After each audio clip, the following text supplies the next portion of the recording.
So welcome, guys. Happy Saturday. Gotta remember what day it is. If this is your first kickoff call or Corey rants, so how this is going to go is I'm going to share some helpful tips and tricks to not only kick off this month, but that the Wranglers and I have discussed. And then I will open it up for discussion at the end. If you are a little bit shy, you're always welcome to comment in the chat. Otherwise, you can unmute yourself at the end and we'll have a little discussion about stuff. So February, Heart Health Month, month of love. But I really want to focus on specifically self-love and self-care because I think so often we see it as only being selfish when we think about ourselves and what we want, what we deserve, but it really isn't. We can't pour from an empty cup. We always hear, put your oxygen masks on first. It's so true. But yet we don't practice what we preach. We tell all of our friends to take care of themselves, but we don't really do that for ourselves. So in that, I really want you this month to assess your actual lifestyle and take ownership of it, who and what you are, all your flawsomeness, because so often we take a look at the ideal. Okay, this is ideally what I should do to get to my end goal, or this is ideally what I'd like to do. This is ideally the person I'd like to be. Okay, that's all great, well and good. We can evolve as a person, but what you need to do is take ownership of who and what you are right now, because how you get to your end result is not going to look like what someone else's journey looked like for so many reasons, from the fact that like they were born having and have had different experiences up until this point. So even if they're losing the same amount of weight, even if they're the same stage of life, even if they're doing similar workouts or have in the past, they eat a similar way, they still have different mindsets. They've had different experiences. They have different resistances or not resistance to different habits. It's still not the same. And everything we've done in our life prior has an impact. So the more we can own our lifestyle, own our struggles, the more we can plan for them. And I say this because a lot of times we'll be like, well, I can't do this because I have a stressful job, or I can't do this because I have, family. Okay, well, unless you're getting rid of your family, or unless you're all of a sudden going to quit your stressful job, these are probably realities you have to deal with for a very long time. And not that you can't shift them or make them fit in different ways, but you have to learn how to own them and plan around them. Because if we don't own our priorities in life, they become our excuses. And so, in this month of self love, looking at what you want out of life, I really want you to assess, where am I currently and what are some of my realities that maybe I haven't been truly reflecting on and taking ownership of, and trying to use as excuses for why I can't make progress or why this change isn't possible. And then from there, say, hey, okay, maybe this version of this habit is not right for me right now, but what version of this habit could be? In really breaking down the value of this habit, where can I see a way I can implement? Or how could I see the benefits to then find a way to get those benefits? And that's where the discussion with us really comes into play. But all of this, and I know I touched on this a lot in our last call, is comes back to taking ownership and then being open to evolution. What you do right now is maybe not what you'll do in a couple months. Not only because what we do to reach our goal is not what we do to maintain it. Different phases of our goal and different phases of our lifestyle might require different things. If you're really busy with tax season, that's going to be really different. If your job revolves around that, then maybe a time of year where you're not involved in tax season. For some, holidays are going to be the time of year that they're going to have different habits, right? There's going to be constant evolution, and we have to learn to meet ourselves where we're at, because that ability to do even the minimum, to take ownership of what's going on, is what helps us find a way to keep doing something so that results snowball. And then as you maintain your results, it's very different. And I bring this up because I think a lot of times we think about creating a sustainable lifestyle and we go, well, this doesn't feel sustainable right now. And what feels sustainable is what we've always done. It's why we can do new habits and months later be like, oh, why didn't I start this sooner? Well, because it didn't feel very good at that point. Now it feels really good because you've done it consistently. It's become a part of your routine. Your environment has shifted. Mindsets around it have shifted, but it's because it didn't feel sustainable to start. But what feels sustainable is often what we've always done. Not to mention, there's some steering into a new identity in order to embrace wherever that middle ground ends up being. And I bring this up because with weight loss, there are going to be times we do restrict things that we want to ultimately include. The point is having that end game in mind, or even assessing, okay, why do I want to include these things and how could I in the future? Knowing that, say, like cocktails, I love cocktails, okay? But I know if I'm really strictly working on a fat loss phase, I might eliminate them for a little bit. They are not eliminated forever. They're included in different ways at different times of year. But at the same time, knowing I'm driving specifically towards a goal, I might choose to not include them. It's not restrictive. It's not my overall balance, but it's my overall yearly balance. And I think the more we even assess that of like, hey, I might do something with a short-term goal in mind, but I'm not restricting saying, oh, keto's a lifestyle when you really want all the bread everywhere. You might say, hey, I'm going to try lower carb at this point because I want to see what this has an impact on. And if this really does feel good to me and my energy levels, with the exit strategy of, okay, I know I'm dialing in my macros. So at some point I can change my macro ratio and then work these things in. That's why that's so key over just restricting foods.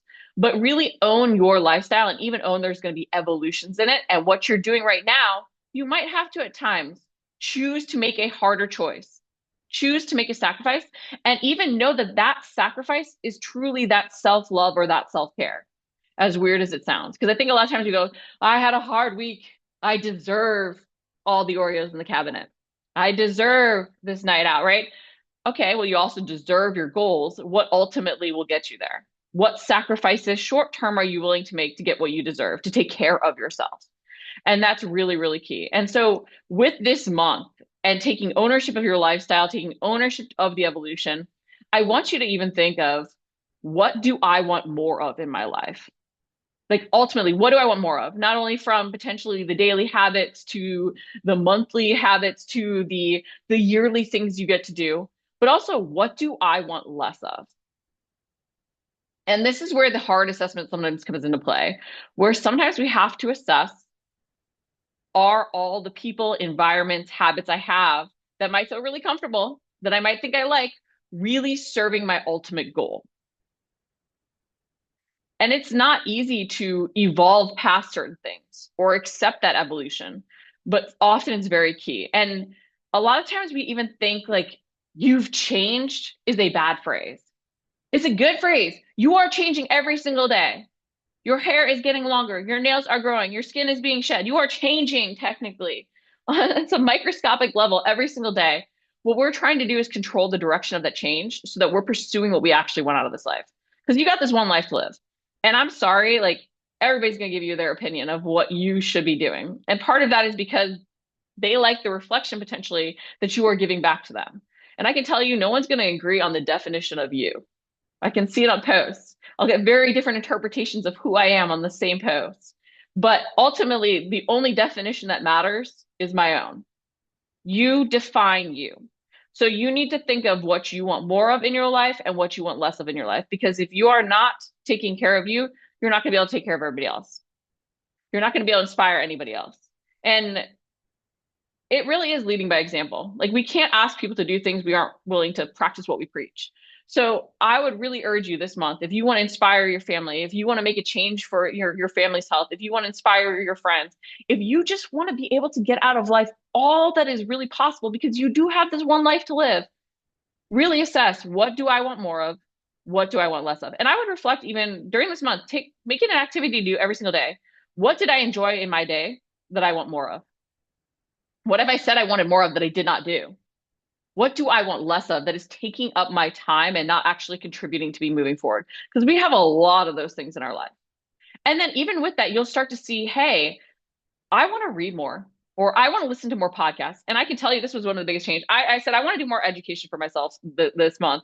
And I started even just walking when I did it because I got the extra activity. I wanted to walk anyway. And then I didn't feel guilty about listening to something because I was doing this other thing. And so that helped me. Doing the dishes, listening to a podcast, right? There's so many ways to connect other things and then make that shift in our environment because we're using things that are already there. Like that is something we don't recognize enough, is that our environment shapes so many of our habits. It does. From how you go and walk in the door and the routine of taking off your shoes in the place that you do, putting down your bag in the place that you do, going to the cabin in the way that you do. All this is shaped by our environment and how things are laid out. One change to that can have a huge impact. So as you think of what you want more of, think about the habits that maybe are preventing you from doing this, the environment that's preventing you from doing this, and also how you can then change that environment to help. Can you put out your workout clothes? Can you put out a foam roller in your living room so that as you're watching TV, you foam roll more because you want to work on mobility work, right? How can you change that environment? And with this, embrace the learning process. Love the learning process of learning to do more of what you want and also less of what you don't want. Okay. Because there's going to be mess ups. There's going to be times you don't do what you should, but it's going to be learning, and things you think you even wanted more of, you might find, I don't really want more of it in that way, especially, or things you thought you wanted less of. Actually, That's kind of important for X, Y, and Z thing. So embrace the learning process with that. And I bring this up because it's very easy to get focused on outcome over effort. We celebrate even only outcome, like when we do the weekly weigh and we do the weekly metrics, right? We celebrate that outcome, not all the effort that went in, but the effort is what adds up. You don't get to win the game by staring at the scoreboard, right? You get it by how you're playing on the field and all the practice that even went into prior to that game, all the planning that went in prior to that game. So this month, I would even say, as you're reflecting on what you want more of and what you want less of, each and every day, take that little assessment of celebrating the effort. Where did I give effort towards what I actually want? Where did I give effort to doing more of the things that I love, that I want in my life? Where did I give effort to even eliminating some of the things that I don't want in my life? And realize too that like in this process of doing more of what you want and less of what you don't want or even need, there's an unlearning process and a learning process. And the more something is deeply ingrained, the more you have to go through that unlearning before you learn. So if you've ever noticed a habit is really hard to implement, it's because there's probably some unlearning of other habits that are standing in the way. And that's where there can feel like there's a little extra self-control going into it at the beginning, which is why we have to go back to owning our lifestyle, assessing, hey, where maybe doesn't this fit right now? And then how can I make the effort of this change a little bit less? Because often we hit the I quit point because effort doesn't feel worth the outcome. And effort isn't actually about the amount of changes we've made towards our goal. Effort could be effort into not even making a change, but simply tracking what we're doing, right? So you might not be changing how you're eating at all, but it feels like a lot of effort to just record what you're doing. So you're not actually making changes that are going to move you forward, even though that habit change will build towards that. But it can feel like a lot of effort. And if it feels like a lot of effort and not being worth the outcome, you need to assess how can I make that effort less to ease into this habit change? Because effort will also change based on the time of year and the other priorities that are on our list. Okay. So again, it goes back to owning our lifestyle, how we're going to meet ourselves where we're at. So on that note, I would love to hear how some of you are planning to prioritize self-love, self-care this month, some of the things that you want to do more of or less of, and then even how you're going to focus on the effort, not just the outcome. You can comment and chat. You can direct message me there. You can come off of mute.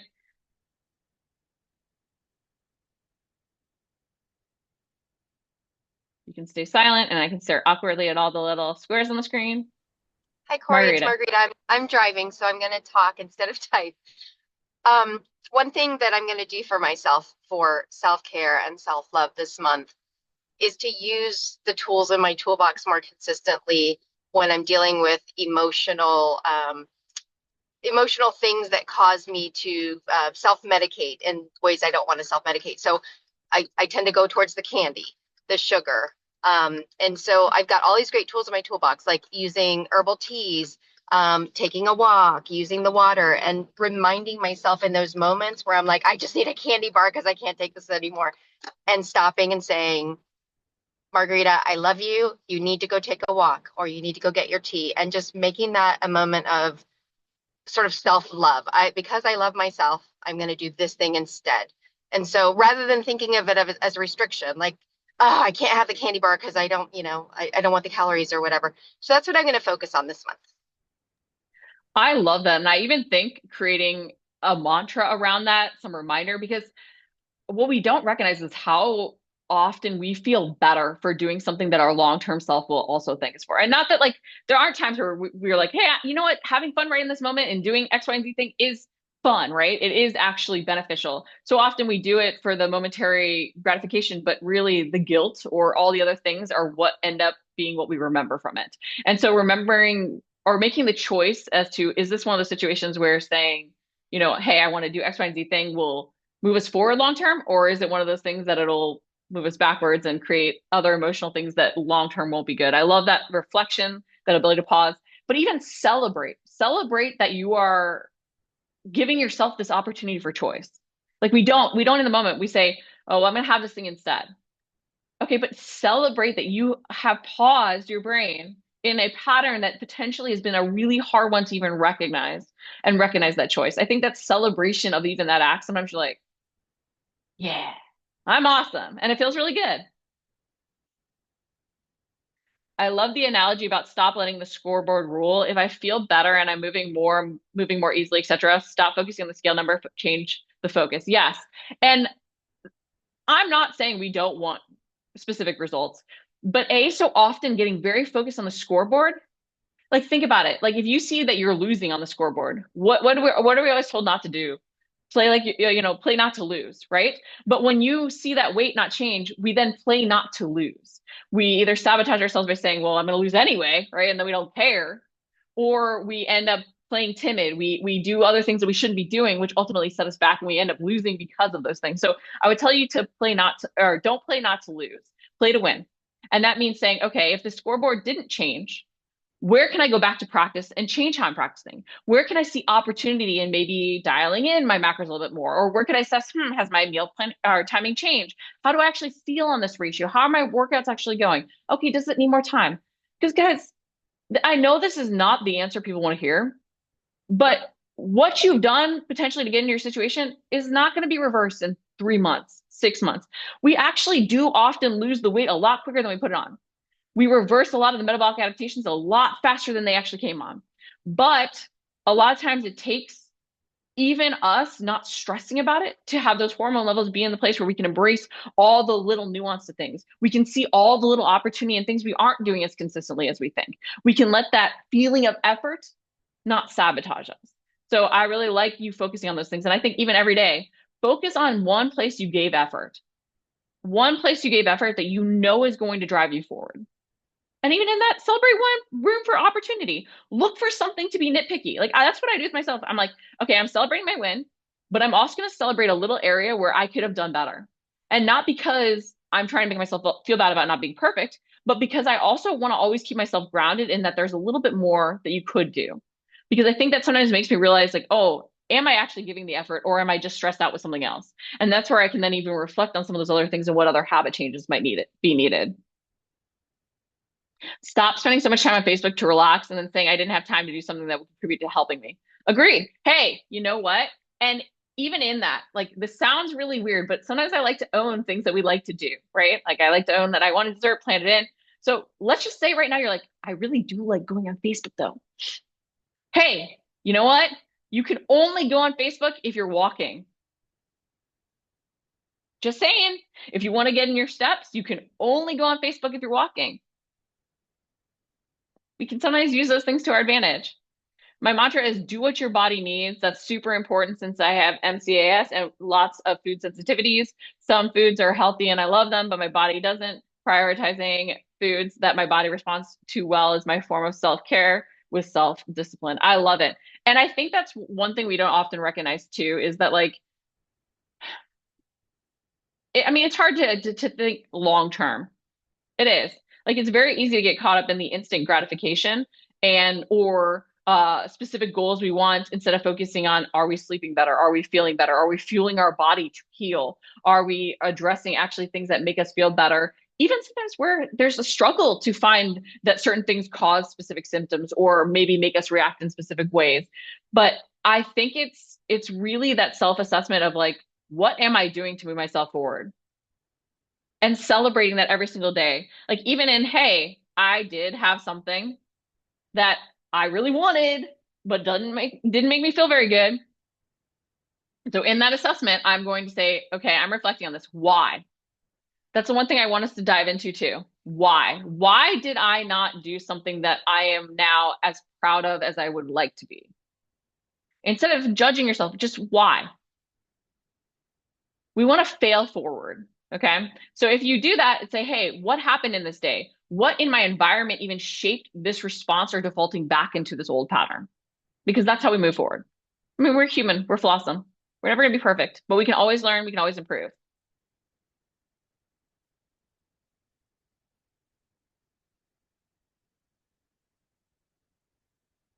Thank you guys for sharing those things already. That's amazing. I love hearing this. And if you are kind of shy or you're thinking about it because you're a processor, please share it with your wrangler. Please post in the forum, the Facebook group.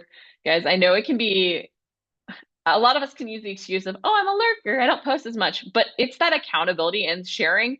And it's like unselfishly, not just for you. And I say that because especially if you aren't a person that shares, when you share, it encourages others to share. And we do so often give so much mental space to the negative. We talk about it so much more than the positive because we've been told it's bragging, but it's not bragging to celebrate those wins, especially in this community. And the more we give that mental space to the positive, the more we're going to see it because it's very, very easy to see the negative. There's even like research on why we look for the negative and we see the negative because slightly out of survival instinct thing. So please celebrate that positive. Celebrate even how you're overcoming different hards because not only will you see different perspectives that will help, but you're going to inspire somebody else to potentially make a change or realize they're not alone. And that is so powerful. So I can't say enough, even unselfishly, for you to share if you are a little hesitant to.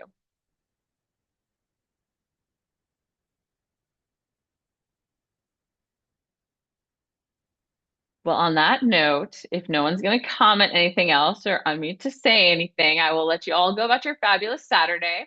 And I'm excited to see how this month goes and what you want more of, what you want less of, how you're going to embrace the learning and celebrate the effort this month, and how you're going to really own your lifestyle to rock those results. So have a fabulous Saturday, guys, and hopefully a great start to next week. Bye.